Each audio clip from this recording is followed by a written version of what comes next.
I'll tell you how TCU can get off the mat and fix things this week against Kansas. That's coming up next here on Locked On Horned Frogs, your team every day.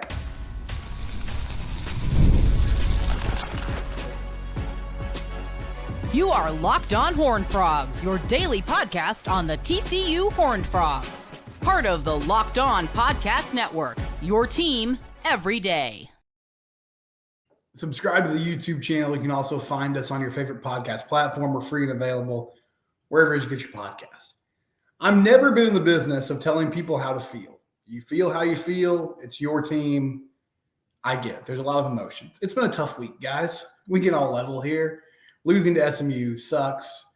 Losing to SMU by that type of margin and giving up 66 points felt like a new low. But the great thing about college football, until the end of the season, there's a game every week. And I know some of you might not be in the mood for football, but TCU's playing Kansas at 2:30 on ESPN Plus tomorrow.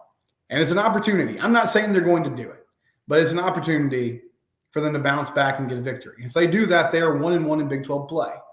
Now, I've been over it at length this week. This team has flaws. Some of them I don't think are fixable. But I do think they can improve in some areas and become a more competitive football team. So let's talk about keys to the game against the Jayhawks. The first thing, and this is really the pretty obvious one, and if it doesn't get better, teams are just going to continue to do it until TCU shows that they can stop it. You have to find a way to slow down this rushing attack. Kansas has two very good running backs. Devin Neal, who has 443 yards on 72 carries, about 6.5 yards a carry, and then Daniel Henshaw, 177 yards on 25 carries, 7 yards a carry for him. Their offensive line is big and physical. Lance Leipold, that's typically what they do. And then Jalen Daniels has also been effective when he runs the football, 28 carries for 111 yards. Now, that being said, they're really good at that. KU has also had trouble this year scoring points. Aside from 48 points against Lindenwood, 17 against Illinois, 20 against UNLV, 28 against West Virginia. And that's largely been because they turn the ball over a lot. Jalen Daniels has thrown 7 interceptions. He's having a tough year so far coming back from injury. But they are able to run the ball well. And there's no better recipe if you're a team that is giving up possessions to retain possession, move the ball down the field, than running the ball. And Sonny Dykes said this week in his press conference, he's like, look, we feel like they could run the ball this week 70 to 75% of the time. So it's up to TCU to find a way to stop it. And my thought is, if you're Andy Avalos, put more guys in the box and bring pressure. I mean, I know it's not always that simple, but you've kind of sat back in a more conservative state for the last 2 weeks, and it hasn't worked very well. TCU's also had some issues just personnel-wise with run fits, with getting blown off the ball. But give your defense opportunities to try to make plays behind the line of scrimmage. You're giving up big plays anyway. The way that you're running things right now, why not allocate more resources towards putting them in uncomfortable situations? Because, again, as it always is with the defense, the key is you have to try to put them in 3rd and long. And Kansas has some good wide receivers. You know, Luke Grimm is having a nice season, 232 yards. But from a passing perspective, Jalen Daniels has struggled. TCU hasn't forced a lot of turnovers this week. Daniels has been giving up. So you have kind of a, push comes to shove situation in a weakness perspective, I guess you can say. And I think that's going to be a huge factor in this ballgame. Who's able to sort of force the issue? Can TCU force some turnovers, some punts? I'll even take a field goal right now, the way the last 6 quarters have played out for the Frogs. If you can just find a way to hold them to 3 on occasion, that could be a big win. Because I think for this team, it's not ideal, but the recipe is going to be a lot of weeks. You have to find a way to outscore your. If you're going to be in those situations, your offense needs to be efficient. They need to score touchdowns, which to their credit, they've been good in the red zone this year. Like, there's some issues with the TCU offense, but by and large, when they've been in scoring opportunities, they've gotten the job done. Last week against SMU, what really hurt them was just the turnovers.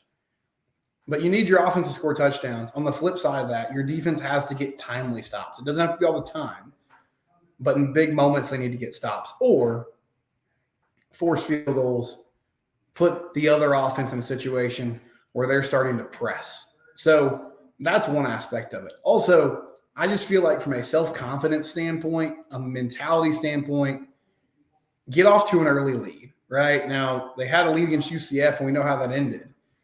But I think this is a team that's going to play better when they're ahead. And what I mean by that is not because they can salt away the clock with the run game, but last week, and really since he took over for Chandler Morris, Josh Hoover, where he struggled, one is when teams were able to put pressure on him, which that'll be a test this week as well. I think Kansas has a more formidable pass rush than TCU has seen so far. Their O-line has been very good in pass protection so far, but they'll have to keep that up.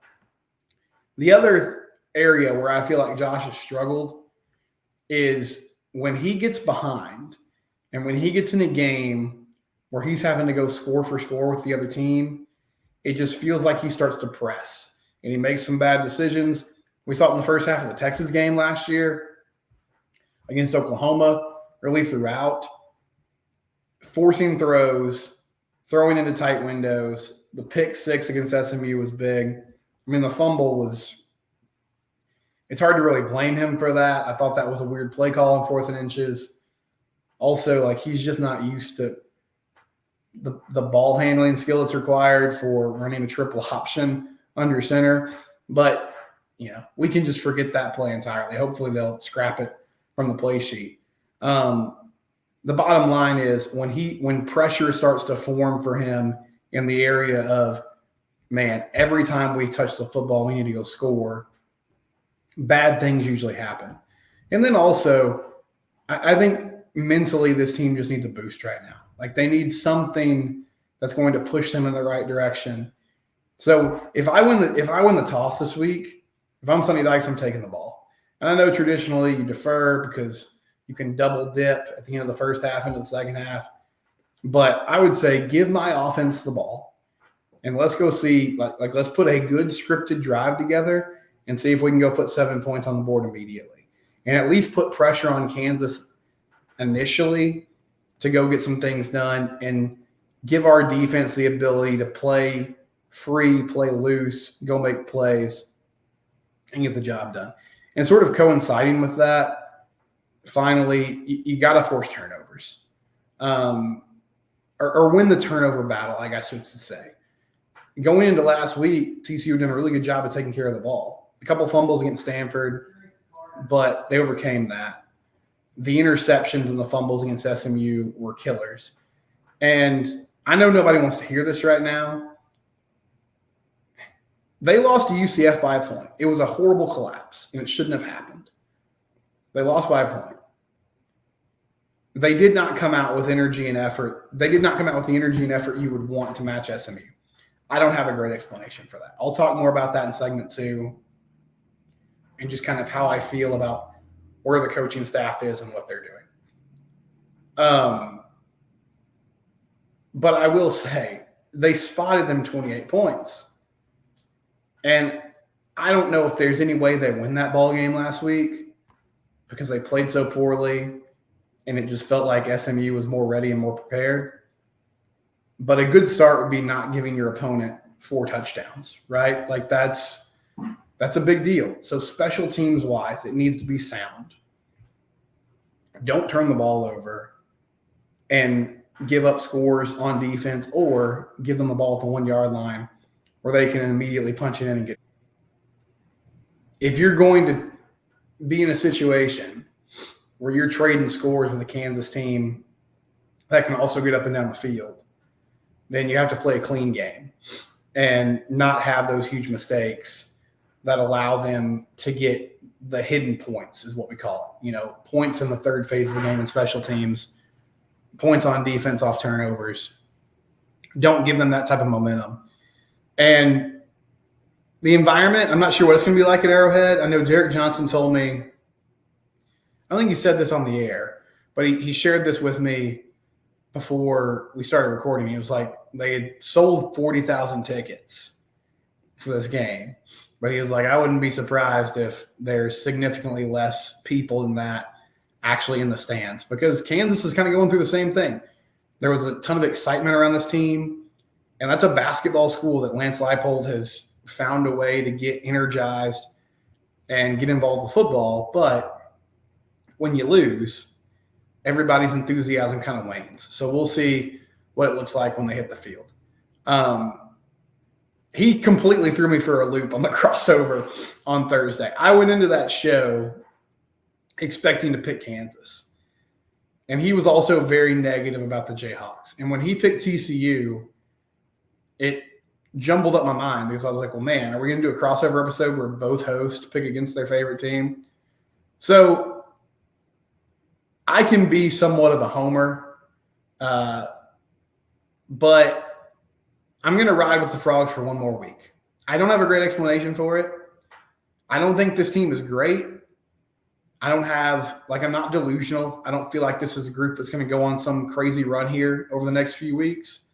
But of the games left, this is one where I feel like they can get a dub. And it's starting to get to a point where it's make or break. And I feel like the good thing about these next couple weeks is we're going to get a total picture of what this team is. Like if you have anything left in you, and you go on the road and beat Kansas, you beat Houston at home, and then you sort of just see what happens the rest of the year. If they've tuned out and sort of checked out, then we'll know really quickly. But give me TCU to win on a field goal. I don't know if it's going to be in the last seconds, but they win in a shootout. I can't remember the score I said yesterday, but maybe 41-38. I think they find a way to get it done. And we get a little hope for one more week. When we come back, we'll talk about how important these next two ball games are. It's Locked On Horned Frogs, your team every day. One of our sponsors, Robinhood. With Robinhood Gold, you don't need a silver spoon to eat up financial favors of the 1%. Robinhood Gold allows others to get the rates and perks usually reserved for the high society. Now the resourceful individual with Robinhood Gold can earn the very liberal rate of 4.5% on uninvested cash, receive unlimited 1% deposit bonuses, and be rewarded with a handsome 3% retirement boost on an IRA account. Robinhood Gold provides the privileges of high net worth for anybody's net worth. These generous benefits are now available for only $5 a month. The new gold standard is here with Robinhood Gold. Sign up at Robinhood.com/gold. Terms apply. For product-specific disclosures, visit Robinhood.com/gold. Investing involves risk. Rate may change. Gold membership is offered by Robinhood Gold, LLC. So for this coaching staff, these next 2 weeks are going to be critical. You know, I didn't watch the latest episode of Carter Boys, which is the behind-the-scenes sort of Hard Knocks type production that TCU Athletics puts on. They used to have it on ESPN Plus. This year, I believe it's only on YouTube. But it's somewhat of a fluff piece. Like, they're showing the positive things about the program. Not really a lot of positive things to showcase after that SMU game. But I have seen a lot of people, and it's just been this kind of week. I'm not blaming anybody for it. I understand it. It's part of it. People are frustrated. They're mad at Sonny Dykes. They don't like how he's approaching this. He seemed very calm after the game. I'll say this. I don't really care about, I don't care that much about the personality of coaches. I understand coaches are different. Some guys are intense. They're in your face. That's fine. That's a way to motivate people. Some people are not. It doesn't appear that Sonny Dykes is. I think if he went in there and started ranting and raving and yelling at everybody, I guess I can't say this for sure, but because I'm not in the locker room, but I feel like a lot of the players would just kind of roll their eyes and be like, okay, this is not who this guy is. I think there's more than one way to motivate people. So that aspect of it doesn't really bother me. But the issue I have is, at the moment, this does not look like a coaching staff that is doing well adjusting on the fly. there's not in-game adjustments being made to put the team in good positions to win. They had the collapse in the second half against UCF. In the game against SMU, they played horribly from the jump. And this has been a trend over the last year plus where they've just gotten off slow starts. They don't look super prepared to play. And Sonny in the post-game pressers had been like, well, I've been surprised, which isn't a good look, but also like there's nothing he's going to say in these moments that's going to make a difference. Like talk is cheap. Honestly, what happens is on the field. And we're going to figure out here over the next few weeks if this team can turn it around or not. And the more that I watch the identity of this football team, my big picture concern is, it's one thing to just be like, we don't have the dudes, right? They've got some personnel issues with the O-line, with the defensive front, and that's going to hinder you. That makes things very difficult.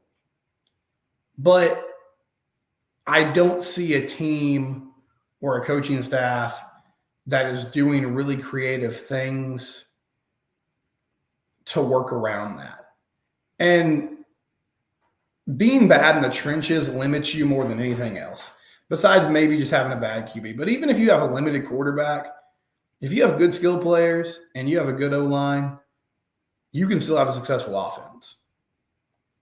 If you have some limited skill players, but you're good up front and you have a quarterback that makes good decisions, you can still be efficient on offense. It's really hard to hide getting just beat physically on the O-line. But at the same time, these are the people that you recruited and that you have right now. So you have to find a way to put them in a position to be successful. The other thing I would say that's a big concern for me right now, this is not a team that is playing really clean football and you're just like, well, they just don't have the talent. It's not a group that's not hurting themselves with penalties or turnovers. And when you watch them, you're like, well, I see the concept here. I see that this is a well-coached team and that if they can just get the right players in the system, then it's going to work. It doesn't look like a super well-coached team at the moment. So this is really make or break time in my mind. Because at this point, I'm starting to believe that Sonny might just be a dude that at his best could get you to 7 or 8 wins. Like that's the type of ceiling that he's bringing to what they can do.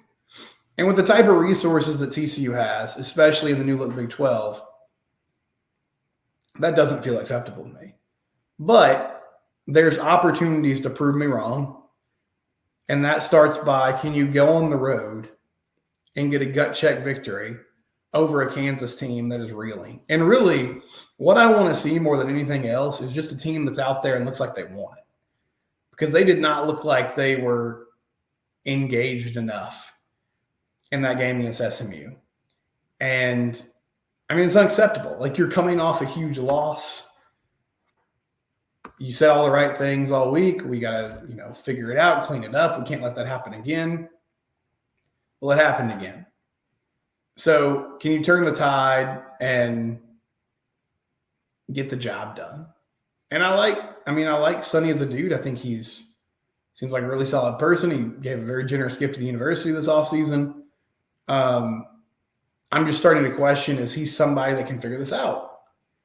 And he'll have to answer that. But it starts with beating KU. And then on a short week, beating Houston at home. And if you do that, suddenly you're 4-2, and you get a bye week, and you can sort of regroup. If you don't, then we're having some hard conversations the rest of the season that could really, shift the way that this program will look moving forward. But 2:30, ESPN Plus, TCU in Kansas.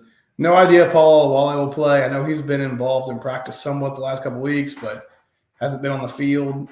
Even if it was in limited snaps, I mean, it would be great to have him available just as part of this team and as someone who could stop the run game and get after the passer. And defensively, man, where's that pressure that we saw the last few weeks? They've been so locked up by this run game that you can't really play freely and get after the quarterback. So if they can do that this week, that would be a huge boost. We'll come back with some of your reaction. Locked On Horned Frogs, your team every day. Shout out to our friends at FanDuel. Download the FanDuel app or go to FanDuel.com. If you do that and you make one $5 bet, you can get $200 in bonus bets. That over-under for TCU Kansas is 58.5. Do you feel like the Frogs and the Jayhawks will put up 60-plus points in this one? Take the over. Go to FanDuel.com or download the FanDuel app. Create an account, and again, one $5 bet gets you $200 in bonus bets, NFL, Major League Baseball, college football, NBA will be coming up before we know it. All kinds of opportunities at FanDuel, the official sports book of the NFL and a proud sponsor of the Locked On Network.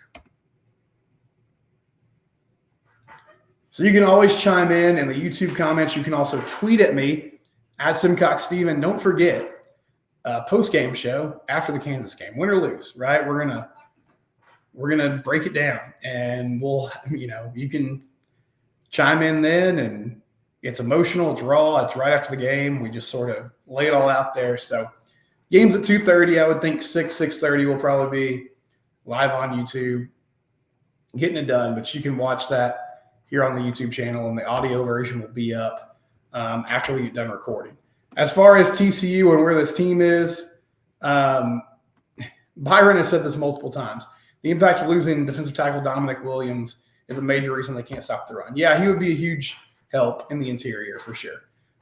They miss him in a lot of ways. And against these big offensive lines that they've faced recently, well, UCF was a big offensive line.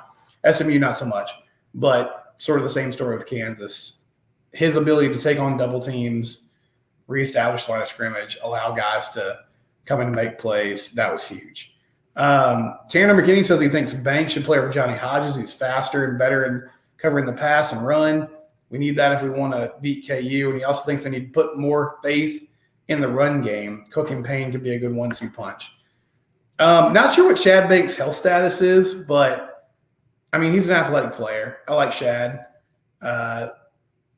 Johnny struggled the last few weeks. Everybody on the defense has. Running the ball, I would love to see it get more success, but right now they're just struggling. So I think they're probably going to be throwing the ball around a lot until, they prove anything different. And Kansas has been good against the run this year, so I can't imagine it changes this week, but I hope I'm wrong. I do like Jeremy Payne. I think he'll get some more opportunities as the year goes on. Big Easy said TCU played uninspired football on the defense side of the ball. This seems to be a coaching issue. Is it fixable? Yeah, they did. And, I think, it is a coaching issue. You'd also say the players have some accountability in that. They can be motivated. They can motivate themselves. They're out there playing for the university. They can bring the juice. Coaches can't do that for them, but coaches can definitely do a better job of motivating them. And I think also just instilling confidence. I feel like it's a snowball effect. When you're losing and when you're struggling, it's easy to check out and just get down on yourself and be like, well, we can't do this. We don't have the tools to get it done, whatever. When you're winning, then it builds on, each other. And it's like, all right, let's keep this going. Let's stay with it. And so that's always a big thing. But TCU, Kansas, 2:30 Saturday, post-game show afterwards here on the YouTube channel. It's Locked On Horned Frogs, your team every day.